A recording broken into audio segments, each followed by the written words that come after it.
జాగ్రత్త నాన్న. నాకు తెలుసు, 70 ఏళ్ళ నుంచి కొంపల పడి చేస్తున్నాను. ఏది ఎక్కడుందో నాకు బాగా తెలుసు. ఇది గుమ్మం. 1 2 3 4 5 6 7 8. అబ్బా దేవుడా, చచ్చారా? ఇదేమిట్రా, 15 అడుగులు వేస్తే నాకు కుర్చీ రావాల్సింది 8 అడుగులకే ఈ గోడ వచ్చేసిందంటే. అదే ఈ మధ్య మున్సిపాలిటీ వాళ్ళు రోడ్డు వైడ్ చేయడంలో మన గోడ కొంచెం ముందుకు వచ్చా. నేను లేని టైం చూసి నిన్ను అమాయకుని చేసి మున్సిపాలిటీ వాళ్ళు నా కొంప కొడుస్తారా? నేను వదలను. తరతరాలుగా వస్తున్న ఈ ఇంట్లోంచి ఇటుక ముక్కగా తెలిసినా నేను భరించలేను. రేయ్, కట్లెప్పగానే నీ మొహం చూద్దాం అనుకున్నాను. ఇప్పుడు ఆ మున్సిపాలిటీ వాళ్ళ అంతు చూస్తాను. కాఫీ తీసుకోండి మావయ్య. మంచినీళ్ళు కూడా ముట్టను. టెన్షన్ పడకు తాతయ్య, నరాలు దెబ్బతింటే కళ్ళకు ప్రమాదం. రా ముందు కూర్చో. ఏంటో యాదవ లైఫ్ అని. కంటి టెన్షన్ తగ్గింది కదా అనుకుంటే ఇంటి టెన్షన్ పట్టుకుంది.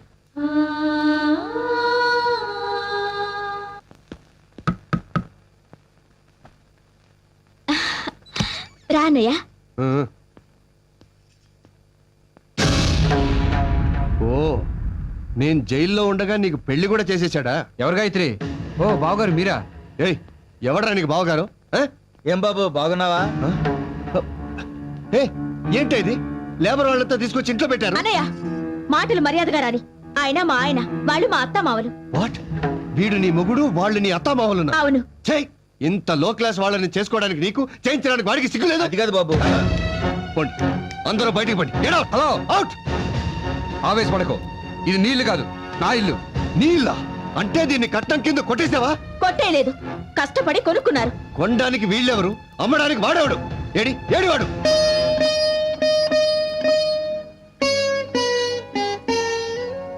ఎన్నాళ్ళైందండి మిమ్మల్ని ఇలా సంతోషంగా ఉండడం చూసి. అవును భాగ్యం, ఇన్నేళ్ల మన సంసార జీవితంలో ఇవ్వాళే రేపటి గురించి భయపడకుండా 2 ముద్దలు తినాలిపిస్తోంది.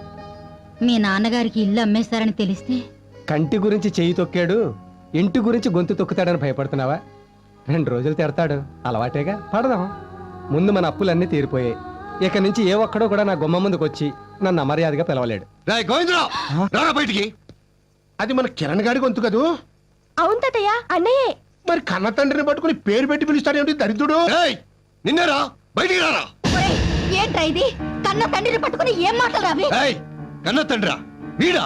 కన్నడమే గొప్పతనం అయితే వీధిలో పందులు కుక్కలు కూడా కంటున్నాయి. నీకేమైనా పిచ్చెక్కిందా? వీధిలో ఏంట్రా అరుపులు? ఇంట్లోకి రారా. ఇల్లా ఇదా? ఏంట్రా ఈ మాటలు? నలుగురు వింటే పరువు పోతుంది. పరువా? అదేమన్నా మిగిల్చాడా వీడు పోవడానికి? వాడు వీడు అంటే ఏంట్రా పిచ్చివాగుడు? ఓహో, నిన్ను గుడ్డి విధవని చేసి నన్ను జైల్లో ఉంచి ఇంత దరిద్ర పని చేశాడనమాట వీడు. ఏంట్రా ఇది? ఇంట్లోకి రారా. ఈ లేబర్ విధవల కొంపలో దస్త అడుగు పెట్టను. లేబర్ కొంపేట్రా, ఇది మన మొత్తాతల నుంచి వస్తాను ఇల్లు. ఓరి నా గుడ్డి గ్రాండ్ ఫాదరు, నీ కొడుకు మన కొంపన రిక్షావాడికి అమ్మేసి ఆ రిక్షావాడి కొంపని వీడు కొన్నాడు. మన కొంప అమ్మేశారా? ఎంత పని చేశాడురా?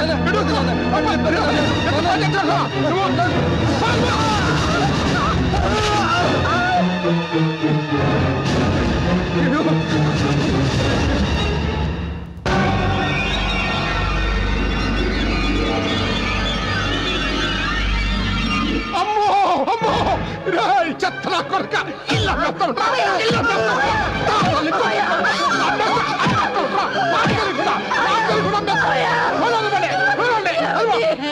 అయినా వాడు అమితా మాత్రం గుడ్డిగా నువ్వు సంతకాల పెట్టి చచ్చావు. అవును, ఎలా పెట్టి చచ్చాను? ఆసుపత్రిలో ఆపరేషన్ కోసమని అమ్మ నా కొడుకు గుడ్డోని చేసి అంటే అటు కన్న తండ్రిని ఇటు కన్న కొడుకుని కూడా మోసం చేస్తారా? మోసం కాదురా, వేరే దారి లేక. అమ్మేశావా? అసలు దాన్ని అమ్మే హక్కు నీకు ఎవడిచ్చాడు? అది తాత ముత్తాతల నుంచి వస్తున్న ఇల్లు. దాన్ని అనుభవించే అధికారం నీకు ఉందే గానీ మా అనుమతి లేకుండా అమ్మేసే అధికారం నీకు లేదు. ఒకవేళ నా సంతకం లేకుండా రిజిస్ట్రేషన్ చేసినా అది చెల్లదు. చెల్లనివ్వను. తాతయ్య, మన ఇల్లుని ఎలా దక్కించుకోవాలో నాకు బాగా తెలుసు. నాతో రా.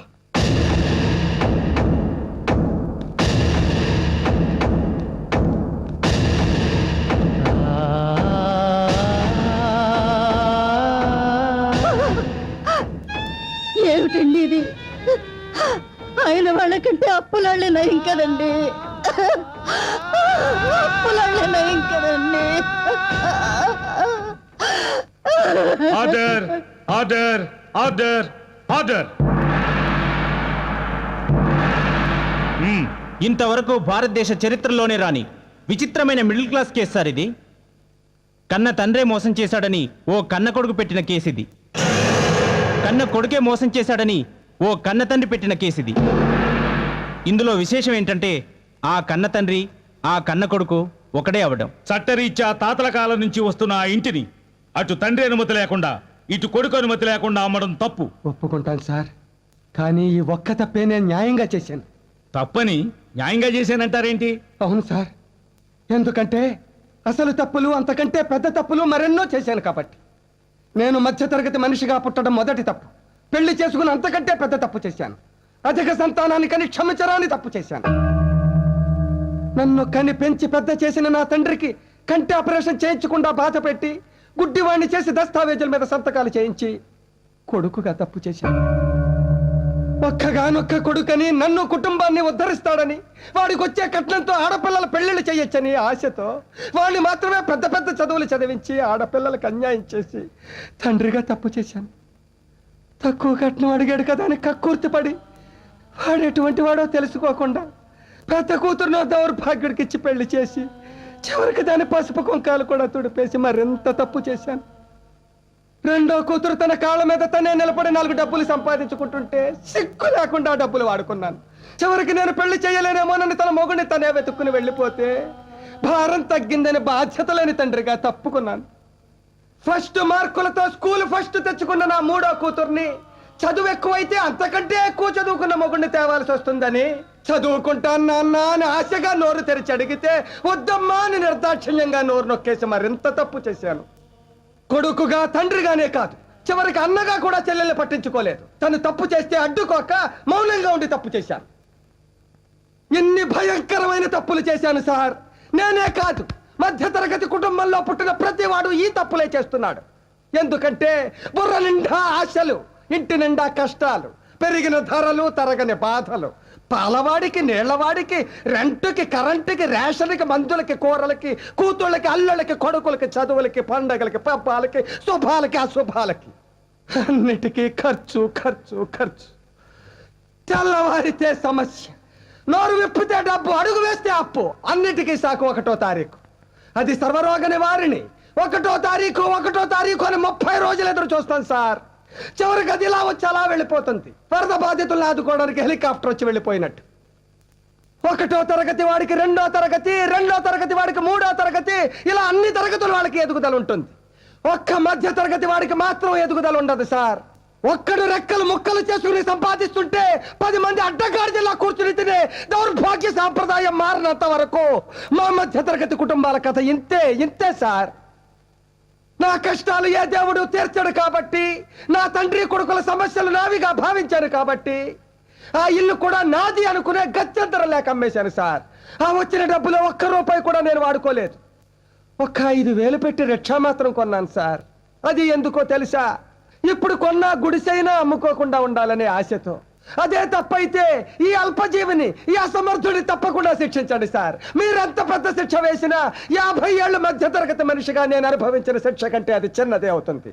కాబట్టి ఆనందంగా అనుభవిస్తాను. కాకపోతే ఒకే ఒక్క కోరిక సార్, నాతో పాటు ఆ శిక్ష నా భార్యకు కూడా వెయ్యండి.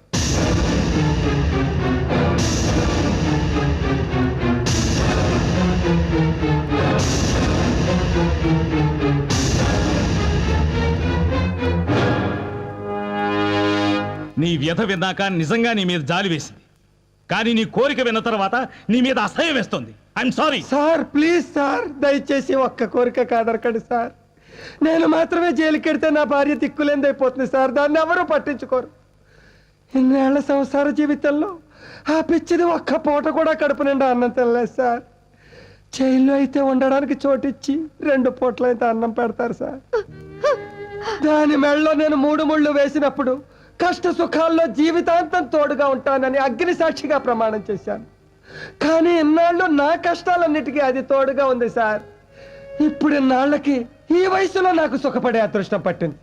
ఈ కాస్త అదృష్టాన్ని దాంతో కలిసి పంచుకునేవాడి సార్. ప్లీజ్ సార్, ప్లీజ్ మమ్మల్ని శిక్షించండి సార్, మమ్మల్ని శిక్షించండి సార్. తప్పకుండా శిక్షిస్తాను. నిన్నే కాదు, నీ మధ్యతరగతి కుటుంబం మొత్తాన్ని శిక్షిస్తాను. మిస్టర్ జీకే, ఇన్నాళ్ళు నువ్వు కార్లలో తిరగాలని, ఫ్లైట్లలో ఎగరాలని, ఫారెన్లో బతకాలని బాధ్యతల్ని మర్చిపోయి ఆ కుటుంబానికి భారం అయ్యావు. అందుకే నీకు ఉద్యోగం వచ్చే వరకు మీ నాన్నగారు కొన్న రిక్షా నువ్వు తొక్కాలి. ఒక్క పూట తొక్కకపోయినా నీకు యావజ్జీవ కారాగార శిక్ష పడుతుంది. చూడండి ఆంజనేయులు గారు, ఇంట్లో కూర్చుని తింటే వచ్చేది పెద్దరికం కాదు, పేదరికం. కష్టాల్లో కూరుకుపోయిన కొడుకును ఊరడించాల్సింది పోయి నాకంట ఆపరేషన్ ఎన్నాళ్ళు పీక్కు తిన్నారు. ఇప్పుడు మీకు కళ్ళు వచ్చాయి. ఇక సొల్లు కబుర్లు సాధించడాలు మాని మీ ఒంట్లో ఓపిక ఉన్నంత వరకు బుట్టలలో చుట్టలు చుట్టో ఆ కుటుంబానికి సాయం చేయండి. కాదంటే జైలు శిక్ష పడుతుంది. ఏమ్మా శ్రీకన్య, అవతల వాళ్ళ కష్టం మీద బతుకుతూ నీ ఒంటి సుఖం చూసుకున్నావు గాని కనీసం కన్న కొడుకు కోసమైనా కష్టపడాలనిపించలేదా నీకు?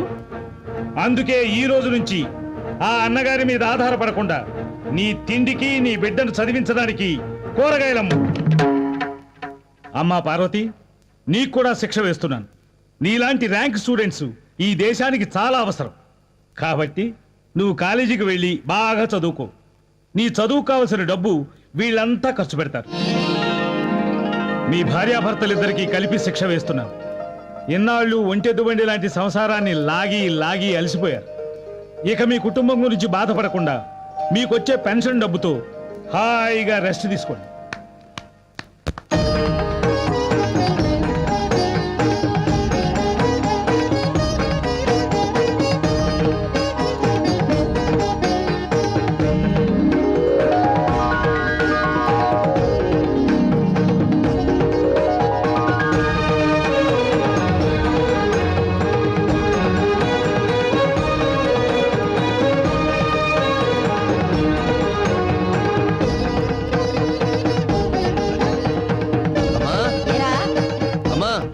ఏంటి?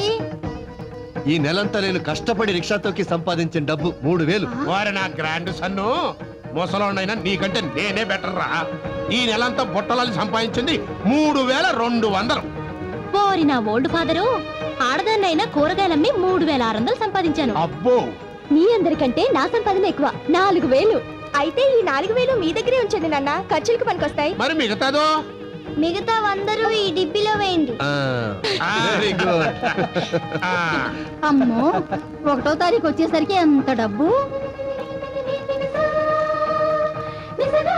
ఈ కుటుంబ సభ్యులకి నేను వేసిన శిక్షలు ప్రతి మధ్యతరగతి కుటుంబంలో ఎవరికి వాళ్ళు వేసుకోగలిగితే భవిష్యత్తులో మధ్యతరగతి అనేదే ఉండదు. We hope that day will come soon.